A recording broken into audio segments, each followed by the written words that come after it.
Shalom. Nous vous saluons dans le beau, grand et précieux nom de notre Seigneur Jésus-Christ. C'est un plaisir pour nous aujourd'hui de vous entretenir sur un sujet qui est très important, qui consiste en les conditions à remplir pour être un disciple. Mais avant cela, j'aimerais bien commencer par une petite prière. Seigneur, nous te disons merci pour ta bonté, pour ta magnificence et pour ton amour. Père, merci pour cette opportunité que tu nous donnes d'être devant le trône pour recevoir de toi. Seigneur, nous venons à tes pieds en tant que tes disciples pour apprendre, pour recevoir tes enseignements, tes instructions, afin de pouvoir marcher uniquement suivant ta volonté. Seigneur, que je diminue et que toi tu croisses. Ouvre les oreilles de nos entendements. Dieu Esprit Saint, viens à notre aide. Explique-nous en profondeur les mystères cachés dans la parole de Dieu, afin que, à la mise en pratique, nous puissions trouver beaucoup de facilité pour la gloire de ton nom. Au nom de Jésus-Christ de Nazareth. Amen. Alors, je disais tout à l'heure que le thème d'aujourd'hui va tourner autour du véritable disciple, du véritable discipolat. Qu'est-ce qu'un vrai disciple?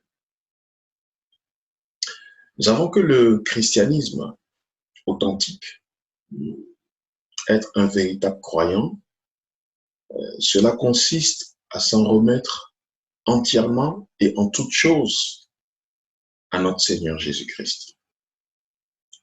Le Sauveur, quand il est venu, il n'était pas et il n'est toujours pas à la recherche d'hommes et de femmes disposés à lui consacrer uniquement quelques-unes de leurs soirées ou leur week-end ou leurs dernières années lorsqu'ils seront parvenus à l'âge de la retraite. Le discipolat, le fait de servir Christ, ce n'est pas un hobby, il s'agit d'un engagement. Et ce qu'il veut, ce sont des gens prêts à lui donner la première place dans leur vie, entièrement. Donc aujourd'hui, il cherche, comme il a toujours fait d'ailleurs, non pas à être suivi par des foules qui se contentent de dévier de dériver dans son sillage, mais par des individus, des hommes et des femmes dont la fidélité inaltérable témoignera du fait que ce qu'il veut, ce sont des gens disposés, des gens prêts à marcher dans le chemin de la renonciation à soi-même sur lequel le Seigneur lui-même les a précédés. Donc en fait, seule une consécration totale peut être considérée comme une réponse suffisante au sacrifice de Jésus à la croix du Calvaire. Un amour si grand que le sien exige quand même en retour le don de notre âme, de notre vie et de tout ce que nous sommes. Le Seigneur Jésus a dressé de très rudes injonctions à ceux qui voudraient être ses disciples. Des injonctions, bien sûr, qui ne sont plus guère prises en considération de nos jours, où la vie est devenue si facile. Donc nous avons simplement pris l'habitude de voir dans le christianisme un moyen d'échapper à l'enfer et d'entrer à coup sûr dans le ciel. En dehors de cela, nous avons l'impression que nous avons parfaitement le droit de jouir au maximum de ce que cette vie peut avoir à nous offrir. Nous savons bien qu'il existe des versets impérieux dans la Bible concernant la vie de disciple, mais nous éprouvons toujours des difficultés à les faire cadrer avec l'idée que nous nous faisons du christianisme. En fait, du christianisme, il faut le dire, au départ, il ne s'agissait pas de chrétiens, il s'agissait de croyants. des gens qui croyaient en Jésus-Christ, qu'il avait accepté comme leur sauveur et il est devenu leur Seigneur. Nous trouvons normal que des soldats donnent leur vie pour des raisons patriotiques, des raisons patriotiques. Nous ne trouvons pas étrange que des communistes meurent pour des motifs politiques, mais que le sang, la sueur et les larmes doivent marquer la vie de l'homme qui fait profession de suivre Christ. C'est plus que nous ne pouvons l'admettre. Aujourd'hui, on le voit tellement difficile, tellement étrange. Et pourtant, les paroles du Seigneur Jésus sont suffisamment éloquentes. Elles ne peuvent prêter à confusion si nous sommes prêts à les accepter comme elles étaient ou qu'elles ont été dites. Voici donc les conditions posées par le Seigneur, le Sauveur du monde, pour quiconque veut devenir son disciple. Nous en avons dénombré 7 que nous allons essayer de développer, nous allons essayer d'en parler pour nous rafraîchir la mémoire. Parce que c'est le moment de le dire, c'est l'occasion peut-être de le dire. Le ministère que le Seigneur nous a confié, qui est éveil des disciples de Jésus-Christ, c'est de retourner vers les disciples endormis, pas nécessairement des gens qui sont dans le monde, mais des gens qui sont venus à Christ et qui se sont endormis. Endormis par les problèmes de ce monde, endormis par tout ce qui nous entoure, endormis par les soucis de ce monde, endormis par les désirs, endormis par les envies, la poursuite des choses de ce monde.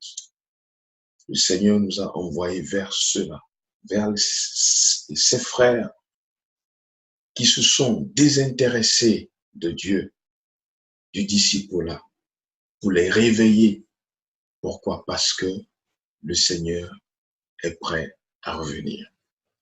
Donc, je disais que nous en avons dénombré 7 conditions à remplir pour être un véritable disciple de Christ.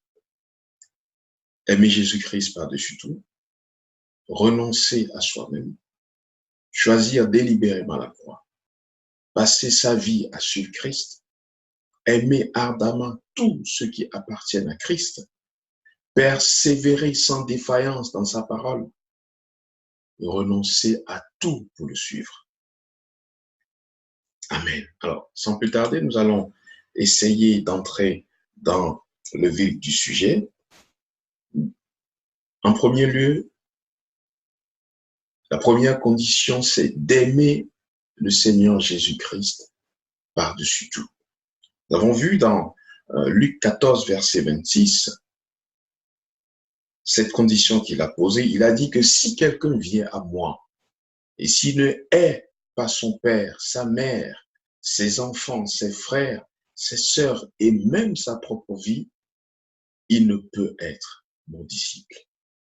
Ça paraît dur, ça paraît très exigeant, mais nous allons essayer de voir ce que cela signifie exactement. Alors, ceci ne signifie nullement que nous devions avoir des sentiments d'animosité envers les membres de notre famille. Cela veut tout simplement dire que notre amour pour Christ devrait être si grand que toutes les autres affections en comparaison pourraient être semblables à de la haine. Quant à l'expression « même sa propre vie », haïr même sa propre vie, elle est certainement la proposition la plus difficile à accepter, parce que l'amour de soi est en effet un des principaux obstacles à la capacité de vivre en disciple. Ce n'est que lorsque nous sommes prêts à mourir pour Christ que nous sommes dans les dispositions où il veut que nous soyons. Alors, haïr son père, sa mère, sa femme, ses enfants, ses frères et ses sœurs, et même sa propre vie. Vous savez, il y a le constat qui a été fait que dès que le croyant se décide à s'engager résolument avec le Seigneur Jésus-Christ en tant que disciple, eh bien, l'ennemi essaie par des voies et moyens de créer des obstacles.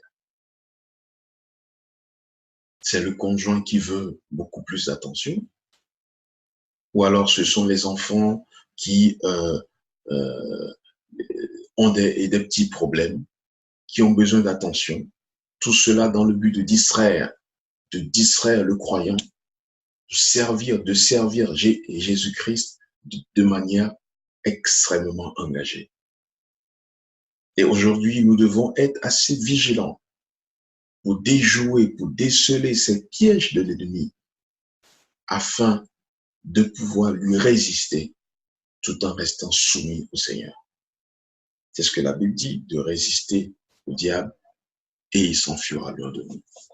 Et pour cela, nous devons avoir le discernement nécessaire pour déjouer ces pièges afin de pouvoir rester engagés pour le Seigneur sans que nos proches, nos propres problèmes et même nous-mêmes viennent créer des obstacles. La seconde condition, c'est de renoncer à soi-même. On le voit dans Matthieu 16, verset 24. « Si quelqu'un veut venir à moi, dit le Seigneur, qu'il renonce à lui-même. » Ou alors, dans Marc 8, verset 34, nous lisons, « Jésus appela la foule ainsi que ses disciples et leur dit, « Si quelqu'un veut me suivre, qu'il renonce à lui-même. » Le renoncement à soi. De quoi est-ce que le Seigneur Jésus-Christ veut parler? Donc, renoncer à soi-même, en fait, ce n'est pas du tout la même chose que de s'imposer des renoncements. Par exemple, renoncer à certains aliments, à certains plaisirs, certaines acquisitions.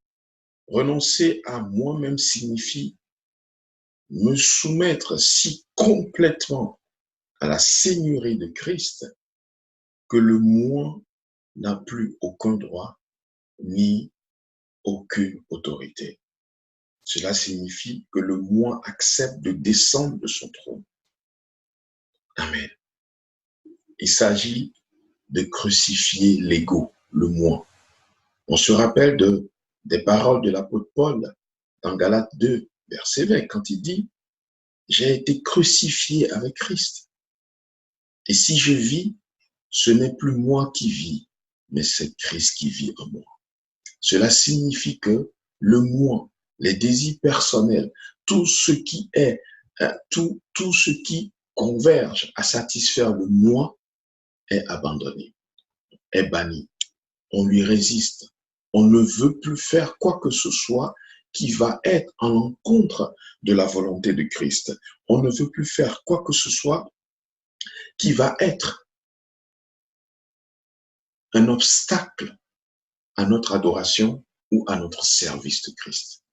Le moi qui est le soubassement de l'égoïsme, qui est la recherche effrénée de la satisfaction personnelle, ce moi doit être crucifié à la croix. Le fait même de vouloir, on se rappelle bien quand le Seigneur a dit, si quelqu'un te frappe sur la joue droite, donne-lui la joue gauche aussi. Vous savez, on en vient, on en arrive à cette condition que on ne trouve même plus la nécessité de se défendre. Je me rappelle de ce monsieur que quelqu'un a giflé dans la rue et les gens disent, mais tu ne lui retournes pas? Il répond, mais écoutez, ma mère qui va servir à gifler, à lui retourner la gifle, a été crucifiée à la croix, a été percée à la croix. C'est-à-dire que tout en lui ne lui appartient pas. La Bible dit dans Galates 6 que vous tous tels que vous avez été baptisés, vous avez revêtu Christ. Et nous savons que le baptême, quand pas immersion, quand on immerge, on nous a immergés dans l'eau, nous sommes morts avec Christ. Et quand on nous a ressortis, nous sommes ressortis avec Christ comme un homme nouveau qui ne s'appartient plus. mais qui appartient à Christ, qui vit par Christ, dont les mains, les pieds, la bouche, les yeux, les oreilles appartiennent à Christ. Et tous ses membres ne doivent plus servir à faire le mal ou à faire quelque chose qui est contre la volonté de Dieu. Quelqu'un a prié, Seigneur, ne permets pas que ma volonté se fasse, ni que je considère mon vrai bonheur comme dépendant dans la plus faible mesure de quelque chose qui puisse m'arriver de l'extérieur, mais comme consistant entièrement dans l'accomplissement de ta volonté. Faire la volonté du Seigneur, vivre totalement en conformité à sa volonté. Tel est l'appel et tel doit être le désir ardent du disciple de Christ. Amen. La troisième condition est de choisir délibérément la croix. Dans Luc 9, verset 23, nous pouvons lire: « Puis s'adressant à tous, il dit, si quelqu'un veut me suivre, qu'il renonce à lui-même, qu'il se charge chaque jour de sa croix et qu'il me suive. » En fait, le choix de la croix n'est pas imposé. Ça doit être délibéré. Ça doit être un choix personnel. Et on doit pouvoir prendre la croix, se charger de notre croix tous les jours avec joie, avec la joie de suivre Christ, avec la joie d'être comme Christ, avec la joie de souffrir, de crucifier la chair, afin que l'esprit puisse s'élever, puisse être disposé et faire effectivement la volonté de Dieu. Donc la croix dont il est question n'est pas quelque infirmité du corps ou tension de l'esprit. Ce sont des incommodités communes à tout le genre humain. La croix est un sentier sur lequel on a choisi de marcher. La croix est un sentier sur lequel on a choisi de marcher. C'est un sentier qui, aux yeux du monde actuel, est déshonorant, méprisable. On choisit de vivre dans la justice. On choisit de vivre dans la sainteté. On choisit de vivre dans la vérité. On choisit de ne pas fuir ses responsabilités quand cela se présente. On choisit de ne pas fuir la punition quand on le mérite, quand on la mérite. On choisit de faire face à tout ce qui peut nous arriver comme des problèmes, au lieu de chercher à les esquiver. Donc la croix aujourd'hui, c'est un choix. Le choix de marcher d'une certaine manière, le choix de vivre d'une certaine manière, le choix d'accepter d'être différent du monde actuel. Vous savez, quand on vient à Christ, Jésus a dit que l'homme aura pour ennemi les gens de sa maison. Tout ce qui était naturel, tout ce qui allait de soi deviendra une croix. Pourquoi? Parce que le monde entier, l'entourage, va nous rejeter en tant que disciples de Christ. Et en tant que disciple, vous savez, dans le mot disciple, il y a discipline. Et le disciple est un étudiant, c'est un élève qui a choisi d'être comme son maître, le maître de qui il apprend. Le Seigneur Jésus-Christ n'a jamais fui la croix.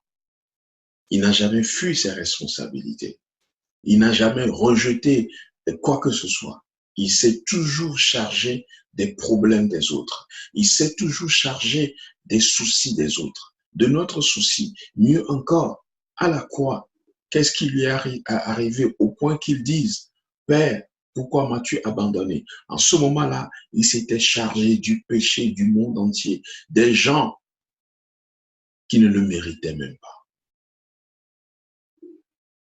C'est ce choix que le Seigneur Jésus-Christ a fait, que nous devons également être prêt à faire. La croix symbolise la honte, la persécution et les outrages que le monde a amassés sur le Fils de Dieu et qui ne manque pas d'entasser sur tous ceux qui veulent faire face à la marée. Il est toujours possible aux croyants d'échapper à la croix. Il lui suffit de se conformer au monde et de suivre ses voies. Alors, somme toute, la croix, c'est le fait de tourner le dos au monde et aux mondanités et d'être prêt à subir les accusations, d'être prêt à subir le mépris, d'être prêt à subir l'opprobre, d'être prêt à subir tout ce que le monde voudra nous faire subir parce que nous lui avons tourné le dos. Et cela, tous les croyants doivent le comprendre et être prêts à le vivre ou à le subir pour être dignes, pour être de véritables disciples de Christ. Vous savez, le Christ nous a envoyés non pour faire des fidèles des églises, mais pour faire des disciples et de leur enseigner ce qu'il nous a enseigné et ce qu'il continue de nous enseigner par l'intermédiaire de son Esprit Saint. Et cela, nous devons le comprendre. En tant que croyants, nous devons savoir et comprendre et accepter que nous devons être différents du monde. Et c'est notre croix. Que le Seigneur nous accorde sa grâce. Ma prière, c'est que tout croyant puisse comprendre ceci avec l'aide du Saint-Esprit, afin de pouvoir être enfin digne de notre Seigneur Jésus-Christ. Amen. La quatrième condition, c'est de passer sa vie à suivre Christ. Passer sa vie à suivre Christ. Nous venons dans Matthieu 16, nous sommes toujours dans Matthieu 16, versets 24 à 27. Alors Jésus dit à ses disciples, « Si quelqu'un veut venir après moi, il renonce à lui-même et qu'il se charge de sa croix et qu'il me suive. Car celui qui voudra sauver sa vie la perdra, mais celui qui la perdra à cause de moi la trouvera.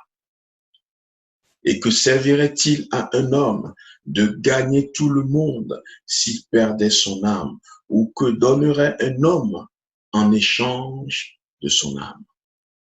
Car le Fils de l'homme doit venir dans la gloire de son Père avec ses anges, et alors il rendra à chacun selon ses œuvres. Et ceci, nous devons le comprendre. Quand on se charge de sa croix, quand on tourne le dos au monde, il ne s'agit pas de suivre son propre chemin, mais de suivre Jésus-Christ. Sinon, quelle serait l'utilité de faire dos au monde? On se charge de sa croix, on tourne le dos au monde, on commence à haïr le monde. C'est pour pouvoir suivre le Seigneur Jésus-Christ. Et pas temporairement, pas de temps en temps, mais toute sa vie. À chaque heure, à chaque instant de notre vie, nous devrions être en train de suivre notre Seigneur Jésus-Christ. Le Seigneur Jésus-Christ est venu nous sauver. Le suivre, c'est sauver sa vie, c'est accepter que sa vie soit sauvée. Alors, pour accepter que sa vie soit sauvée, il faut accepter que la vie qu'on menait dans le monde, il faut accepter de la perdre. Cette vie de débauche, cette vie de dissolution, cette vie d'errance, cette vie de je m'en foutisme, cette vie de n'importe quoi, cette vie de marche loin des sentiers de Dieu, on doit l'abandonner. Parce que si on veut garder cette vie-là, on perdra la vie éternelle. On perdra la vraie vie. C'est ce qu'il veut dire. Celui qui veut sauver sa vie, la vie mondaine, la perdra. Perdra sa vie même. Mais celui qui va accepter de laisser cette vie d'errance pour le suivre, retrouvera la vraie vie, c'est-à-dire la vie éternelle. Et alors, à quoi ça va servir à quelqu'un d'avoir les richesses de ce monde, d'avoir tout ce qui peut être matériel, financier, mais de perdre son âme? Je me rappelle toujours de cet homme dans la Bible, Salomon.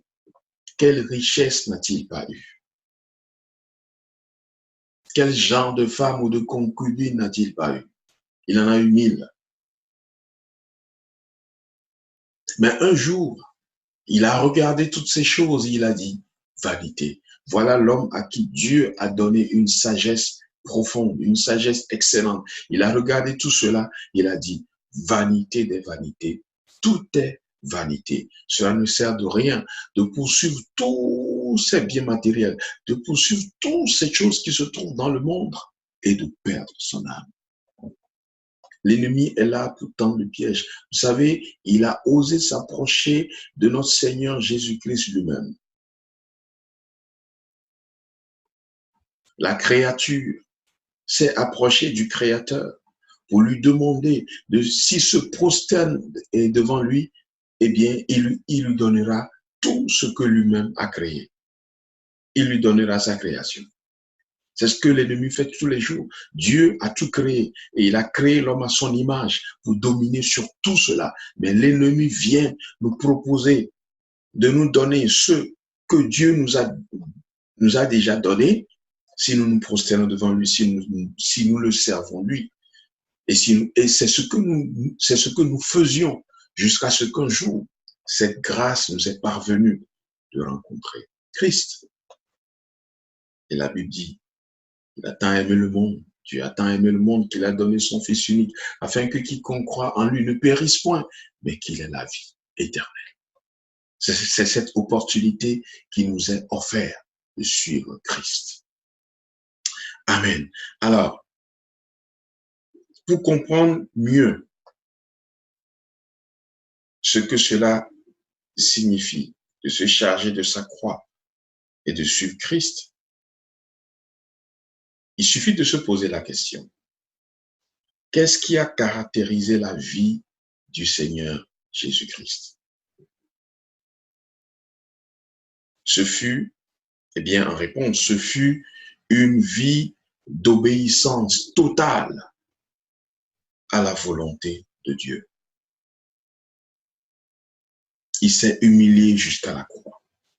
Ce fut une vie vécue dans la puissance du Saint-Esprit. La Bible dit que nous savons de la manière dont Dieu a oint du Saint-Esprit et de puissance Jésus-Christ qui allait de lieu en lieu, qui guérissait les malades. C'était une vie vécue dans la puissance du Saint-Esprit. Ce fut une vie de service désintéressé pour les autres. Ce fut une vie de patience, une vie d'endurance devant les plus graves injustices. Ce fut une vie de zèle, de don de soi, de tempérance, de douceur, de bonté, de fidélité, de piété, comme nous le retrouvons dans Galates 5, versets 22 et 23.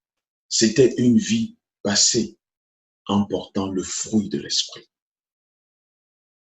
Et si nous le suivons, nous allons lui ressembler. Pour être les disciples de Christ, nous devons marcher comme lui-même il a marché. Nous devons porter les fruits de la ressemblance à Christ, le fruit de l'esprit. Et nous pouvons arriver à porter ce fruit que si nous tournons vraiment le dos au monde et que nous le suivons lui, pas à pas, dans la justice, dans la fidélité, dans l'intégrité et surtout dans la discipline, comme il sied à des disciples, de véritables disciples. Parce que le but du disciple, c'est de ressembler à son maître. Ce n'est pas de marcher en dehors de lui. Ce n'est pas de marcher à l'opposé de lui. Ce n'est pas non plus de marcher à la traîne de lui. Mais c'est d'arriver en fin de compte à être comme lui. Alléluia. Amen. Nous allons passer à la 5e condition. Hein? Cela fait partie, suivre Jésus-Christ et porter des fruits, comme nous l'avons dit dans Galates 5, verset 22. Jésus a porté le fruit de l'esprit. Sa vie était une vie d'amour, de joie, de paix, une vie de patience, de bonté, de bénignité, de fidélité à Dieu, de douceur, de tempérance. La Bible dit qu'il ne lèvera pas la voix, qu'il ne cassera point le roseau, qu'il ne brisera pas le roseau déjà cassé, mais il aidera tout le monde à se relever. Venez à moi, vous tous qui êtes chargés, disait-il, je vous donnerai du repos. Et dans Jean 15, verset 8, nous voyons que il a dit que si vous portez beaucoup de fruits, c'est ainsi que mon Père sera glorifié et que vous serez mes disciples. Mes frères et sœurs en Christ, croyants que nous sommes, l'une des manières dont nous pouvons reconnaître que nous sommes réellement des disciples de Christ, c'est quand nous portons les fruits qu'il a portés. C'est quand nous portons le fruit de l'esprit. C'est quand nous sommes remplis d'amour. C'est quand nous sommes remplis de joie, cette joie interne. C'est quand nous avons cette paix interne, cette paix du cœur à toute épreuve. C'est quand nous sommes patients à toute épreuve, quand nous sommes comme le Seigneur Jésus-Christ et le Père, lent à la colère, plein de bonté, de fidélité, de tempérament. C'est quand nous portons ce fruit, c'est là que nous le ressemblons. Et c'est là que nous pouvons être qualifiés de disciples de Christ. Alors, portons-nous ce fruit? Si oui, c'est tant mieux. Gloire à Dieu. Sinon, nous devons nous ressaisir pour revenir dans la voie droite, quitter cette voie immense où marchent ceux qui vont à la perdition, ceux qui marchent dans le monde, tourner le dos au monde et revenir dans la voie droite et étroite. Dans la voie droite et étroite. Que le Seigneur nous vienne en aide. Amen. Alors, la cinquième condition, c'est d'aimer ardemment tous ceux qui appartiennent à Christ. Nous voyons dans Jean 13, verset 35, c'est un verset que j'aime particulièrement parce que c'est une manière pratique que le Seigneur nous enseigne de montrer au monde que nous sommes ses disciples. À ceux-ci, tous reconnaîtront que vous êtes mes disciples si vous avez de l'amour les uns pour les autres. Alors, cet amour-là est celui qui considère les autres comme meilleurs que soi-même. Cet amour-là, c'est l'amour qui ne piétine pas les gens. C'est l'amour qui ne fait pas semblant de considérer, mais de détruire par derrière. Cet amour-là ne s'enfle pas d'orgueil au-dessus des autres, mais il considère les autres comme étant au-dessus de lui-même. C'est l'amour humilité. Cet amour-là, c'est l'amour qui couvre une multitude de péchés. Ce n'est pas cet amour qui fait semblant d'aimer les gens au point de les dénoncer à tout vent, de les accuser à tout vent, de les embêter, de les emmerder à tout vent, de les embarrasser à tout vent. Cet amour-là, c'est l'amour qui couvre une multitude de péchés. C'est l'amour qui prie pour ceux qui pêchent afin qu'ils viennent à la repentance. Cet amour-là, c'est même un amour qui n'entraîne pas au péché et qui ne pêche pas. Cet amour qui aime les autres, cet amour qui est partagé entre disciples, cet amour est patient, Cet amour est plein de bonté. Cet amour n'est point envieux. Cet amour ne se vante pas. Cet amour ne s'enfle point d'orgueil. Cet amour ne fait rien de malhonnête. Cet amour ne recherche point son propre intérêt. Cet amour ne s'irrite point. Il ne soupçonne point le mal. Il excuse tout, il croit tout, il espère tout, il supporte tout. Comme nous le voyons dans 1 Corinthiens 13, versets 4 à 7. Alors, regardons bien, considérons-nous aujourd'hui dans le corps de Christ. Regardons bien, observons bien, analysons bien pour voir si cet amour que notre Seigneur Jésus-Christ nous a donné et qu'il a exigé de nous pour être considérés comme ses disciples, si cet amour existe encore dans l'Église. Voyons comment on s'enfle d'orgueil. Voyons comment on devient puissamment un à partir de rien, sans qu'il y ait cet amour, sans qu'on voit la nature de Christ. On devient puissamment un.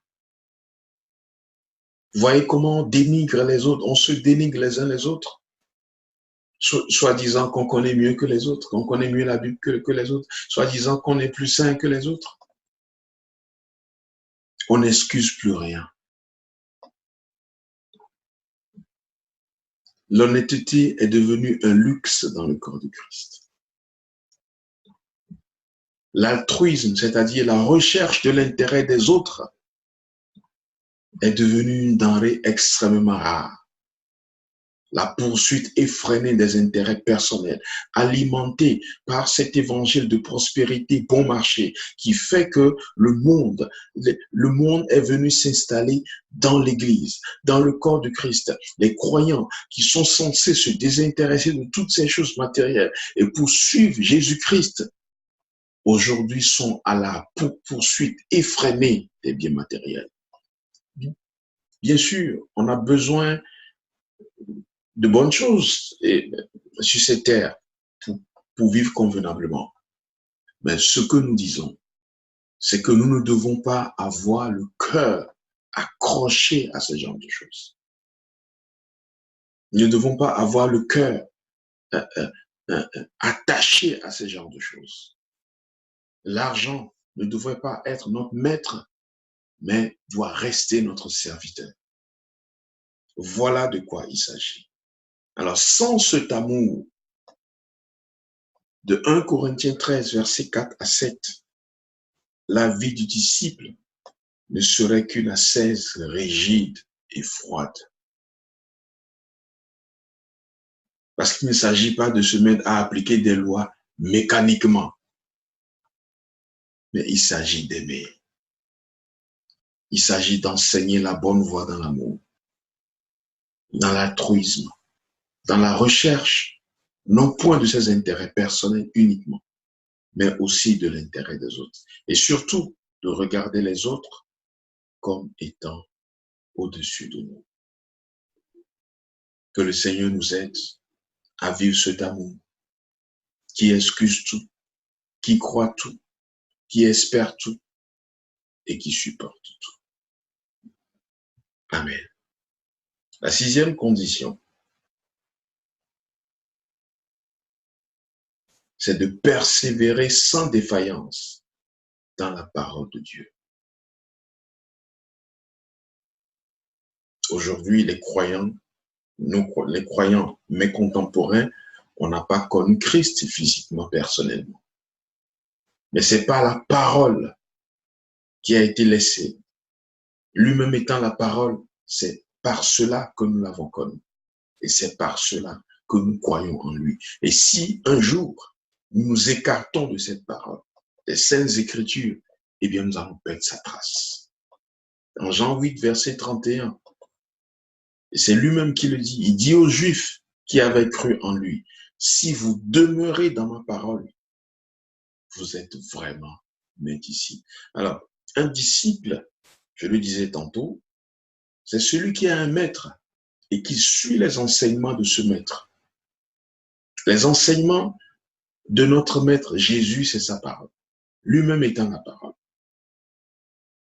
Alors, l'élève, l'étudiant qui arrête de suivre les enseignements de son maître, eh bien, il n'est plus un disciple. Un disciple qui perd la trace, un disciple qui abandonne les enseignements, la parole de son maître, c'est un disciple qui a perdu les traces de son maître. C'est un disciple sans maître, il est devenu maître de lui-même. Si vous demeurez dans ma parole, dit le Seigneur Jésus-Christ, vous êtes vraiment mes disciples. Parce que c'est en marchant, en demeurant dans sa parole qu'on peut marcher suivant sa parole. Et c'est en marchant suivant sa parole qu'on le reconnaîtra en nous. Que lui-même se reconnaîtra en nous comme étant ses disciples. Pour être réellement un disciple, en effet, il faut de la persévérance. Il est facile, très facile de prendre un bon départ et de se lancer auréolé de gloire. Mais le seul critère du vrai disciple, c'est la persévérance jusqu'à la fin. Vous savez, les débuts sont souvent faciles. On s'engage, on est enthousiasmé, on est heureux, on est excité. Mais celui qui persévère, c'est celui qui reste, c'est celui qui continue, même quand il y a des obstacles. C'est celui qui ne se décourage pas quand viennent les obstacles. Et ce sont ces croyants-là, ce sont ces disciples-là, ce sont ces suiveurs-là que le Seigneur veut. Le seul critère du vrai disciple, c'est la persévérance jusqu'à la fin. Voyons ce qu'il dit dans Luc 9, verset 62. Jésus lui répondit, quiconque met la main à la charrue et regarde en arrière n'est pas digne du royaume de Dieu. Le croyant qui s'est engagé avec Christ en tant que disciple ne se tourne plus pour regarder ce qui se passe dans le monde. Ne se tourne et ne se retourne plus pour contempler le monde. Ne se retourne plus quand il y a une nouvelle mode dans le monde.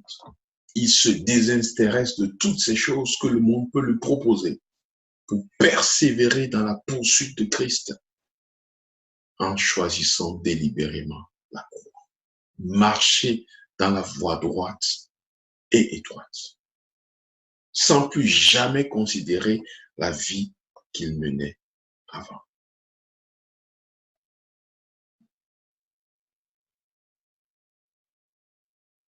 Obéir aux Saintes Écritures de façon épisodique, de façon intermittente, ne suffit pas. C'est ce qui se passe aujourd'hui. De temps en temps, quand on a un peu de temps, eh bien, on va à l'église. Le fait d'aller à l'église tous les jours ne signifie pas encore être un disciple de Christ. C'est l'état d'esprit dans lequel on va à l'église. On peut être présent dans le bâtiment de corps sans être présent d'esprit.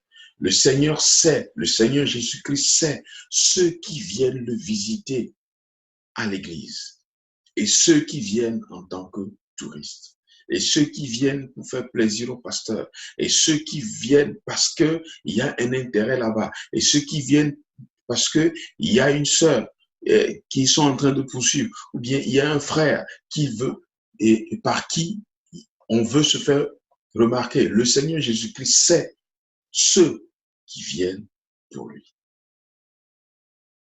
Et quand on veut faire la volonté de Dieu, en tant que croyant, pour être qualifié de disciple, eh bien, cela ne doit pas être intermittent. Aujourd'hui, je fais la volonté de Dieu parce que ça m'arrange, parce que c'est facile à prendre. Demain, je fais une pause parce que c'est difficile, parce que et ça ne répond pas, ça ne m'arrange pas dans dans mon intérêt immédiat, eh bien, on fait une petite pause en attendant que on soit encore dans de meilleures dispositions. Ça, ce n'est pas la vie d'un véritable disciple. Obéir aux Saintes Écritures de façon épisodique et intermittente, ça ne suffit pas. Le Seigneur Jésus-Christ veut des hommes qui désirent le suivre dans une attitude d'obéissance permanente et sans réplique. Mettre la main à la charrue et regarder en arrière. Le Seigneur ne veut pas de ces disciples provisoires, temporaires, intermittents, épisodiques. Il veut des gens qui sont obéissants et qui sont constants à le suivre. Le Seigneur Jésus n'était pas venu comme un chef de parti politique en cherchant des adhérents, non. Il est venu former des candidats à la vie éternelle, des gens qui deviennent des disciples du royaume de Dieu, des candidats à la vie éternelle. Amen. Septième et dernière condition. Renoncer à tout pour suivre le Seigneur Jésus. Luc 14, verset 33.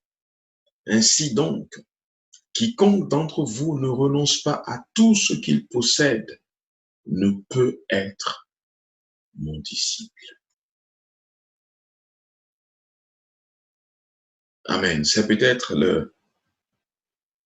la condition la plus déplaisante mise par le Christ pour être son disciple.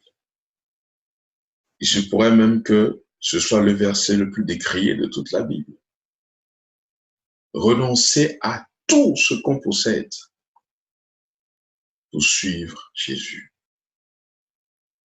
Vous savez, de bons théologiens pourraient avancer 1000 raisons pour nous prouver que ce verset ne signifie pas ce qu'il dit.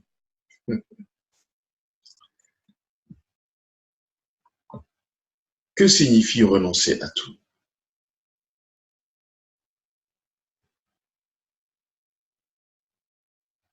Vous savez, les simples disciples, ceux qui ont choisi de suivre Christ les yeux fermés, reçoivent ce verset tel quel, avec empressement, en pensant que le Seigneur Jésus savait ce qu'il disait.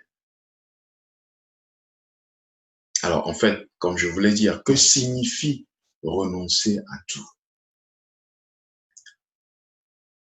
Cela signifie faire abandon de tous les biens matériels qu'on possède et qui ne sont pas absolument indispensables et qui pourraient être employés pour la diffusion de l'Évangile.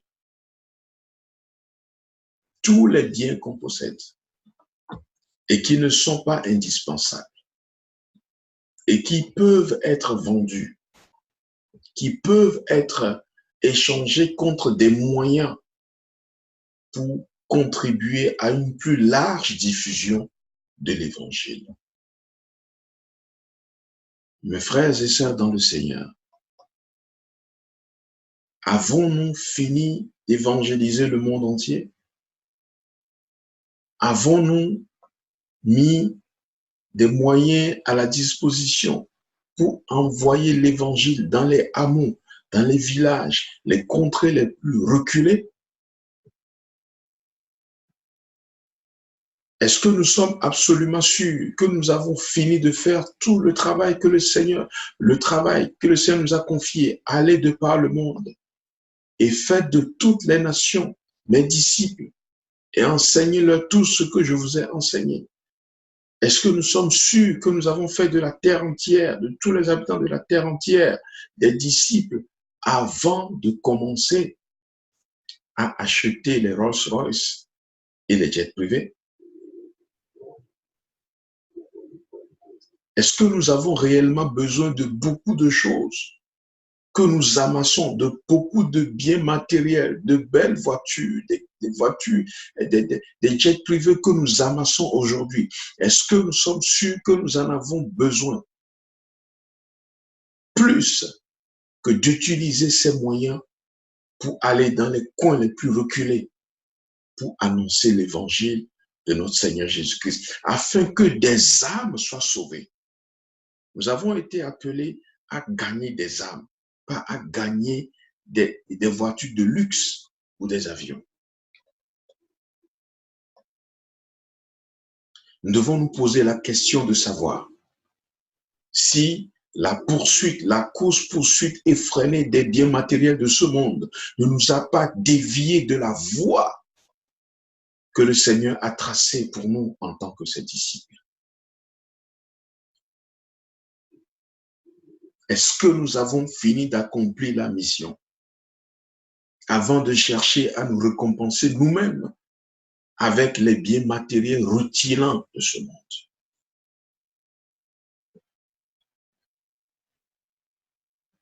Faire abandon de tous les biens matériels que l'on possède et qui ne sont absolument pas indispensables et qui pourraient être employés pour la diffusion de l'Évangile. Mettre nos moyens de déplacement à disposition des bonnes volontés pour envoyer l'Évangile, apporter l'Évangile dans les hameaux les plus reculés de la terre, les extrémités de la terre, comme l'a dit le Seigneur Jésus-Christ. Le Seigneur a promis de satisfaire à nos besoins, pas à nos gourmandises, pas à nos excès. Donc, tout ce qui peut représenter excès doit être mis à la disposition pour la cause de l'Évangile. Celui qui renonce à tout n'en devient pas pour autant un perpétuel vagabond.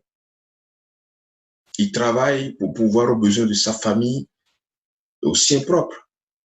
Mais puisque la passion de sa vie est de faire avancer la cause de Christ, il investit dans l'œuvre du Seigneur tout ce qui dépasse le nécessaire et laisse à Dieu le soin de l'avenir.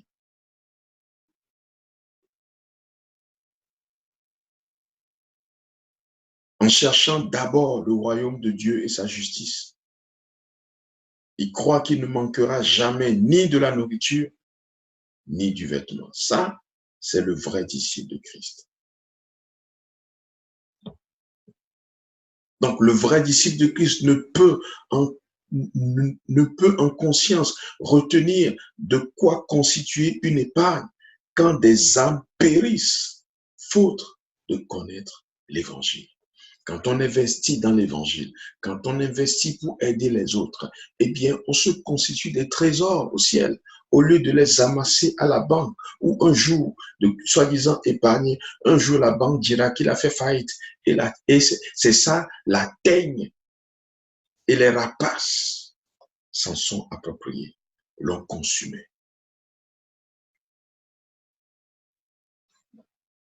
Le vrai disciple ne veut pas gaspiller sa vie à accumuler des richesses qui tomberont aux mains du diable lorsque Christ reviendra pour prendre ses saints avec lui.